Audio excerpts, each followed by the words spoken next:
This is Helios Raven. I tell you how I do it, even if you don't care. Now, a lot of you are probably asking the question, Helios, when are you going to stop this Battlefleet Gothic special stuff and get back to some good old-fashioned 40k tutorials? Well, today we're going to do a good old-fashioned 40k tutorial by building us a Imperial Basilisk. One of the Imperial Guard's most ancient siege weapons. It's very rare that you'll find a Imperial Guard army without a battalion of these sit in the front and the back line, shooting over cover fire to take care of some more of the heavier flanks of troops, or infantry or tanks or whatever it be. The Basilisk is never far behind whenever the Imperial Guards go to a planet to lay siege to it. And for good measure, because the Basilisk is a very good, trust, and dependable vehicle to have in your forces. And so, of course, since we are doing an Imperial Guard army, we are going to build ourselves a Basilisk. Now, to answer the more all-important question, why am I doing mostly Imperial Guard work in my videos? Well, the simple answer is this. Me and a bunch of my friends are doing what we call a Legends of War campaign. That's where you select an army either by choice or through random dice rolling, and then you start with 1 HQ, then you battle with that 1 HQ after you've built and paint it. Then you do 2 troops, you build and paint them, battle with those and the commander, and then you find out who's got the most points and figure out a new point level to reach. Then you assemble and build all the pieces of your army that would get to that point limit, and then battle with that, and so on until you reach 1700. And for me, I picked Imperial Guard, and we're up to our 3rd stage, which is filling out the army to hit a certain point level cap. And for me, since Imperial Guard is very low point cost, I'm able to get a couple of tanks in, one of them being the Basilisk. So we're going to assemble a Basilisk today. Now, the first part is to get the treads all built. And what we do after we've washed them, I took a little dish detergent and soap, scrubbed them down, rinsed them off, and cut them off their spurs. So then what we do is we clean off any of the edges with either an X-Acto knife or a file, whichever you prefer. And we go along all the edges to make sure that they're nice and clean.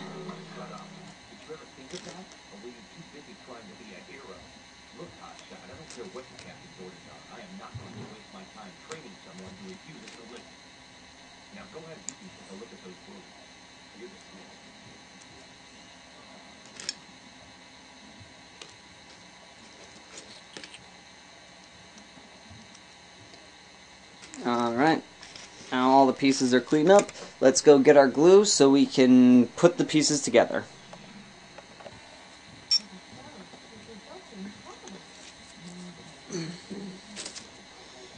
Okay, now that we have our glue, we can continue on. Now, normally I'd probably suggest using plastic glue, but for this video, Zap-A-Gap is a lot faster, so we're just going to use that to get this project going. And so, what we first do is we take this plate section, which is the inner tank tread, lay it down, figure out where all the loopholes go, and set them in.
Yes, sir. Oh, yeah.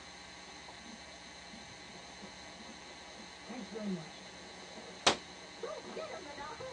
Remember, karaoke. You can do it. System check. Stand by for system check. Subatomic warp generator ready. Orbit network radar ready. Go. System is now in takeoff position. Cylinder valves are open. Atomic boiler pressure is a go. The main circuit is now online. All energy levels ready for takeoff, Captain Ball. The warp drive coupling is now in place. All systems green, Captain Ball. Awaiting your command, sir. Let's move out. Okay, now I had the unfortunate problem of having the holes on the big wheels break, so we have to do this in reverse, where we're going to put them on the front piece instead, because I don't know, I can't get them to fit in their proper spots. So we put a little glue there, a little glue there, and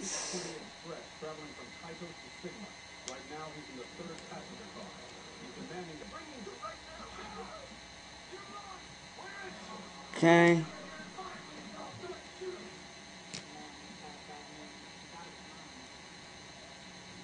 Then we take a little bit of glue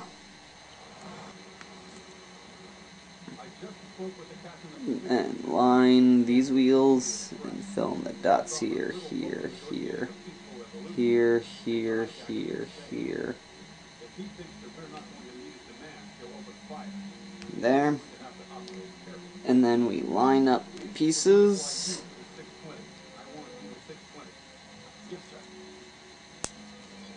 Okay.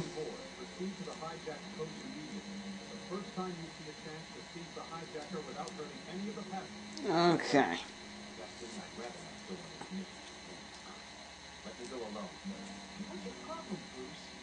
And then we just put a little pressure and wait for the glue to dry.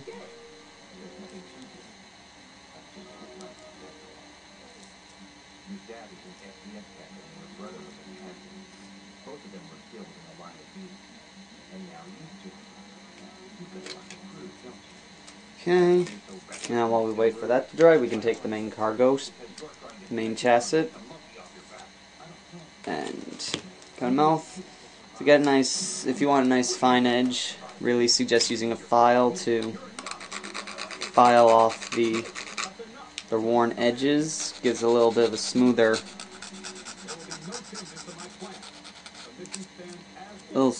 edges than cutting it with an X-Acto knife, I feel.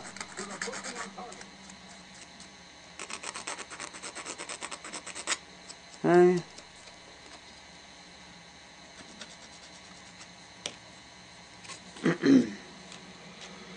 Then you line up pieces and glue them into place using your Zap-A-Gap.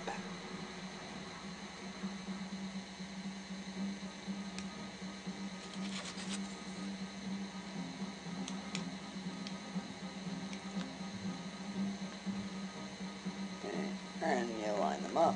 Okay, and that's all the time I have for today. So, until next time, this is Helios Raven, signing off.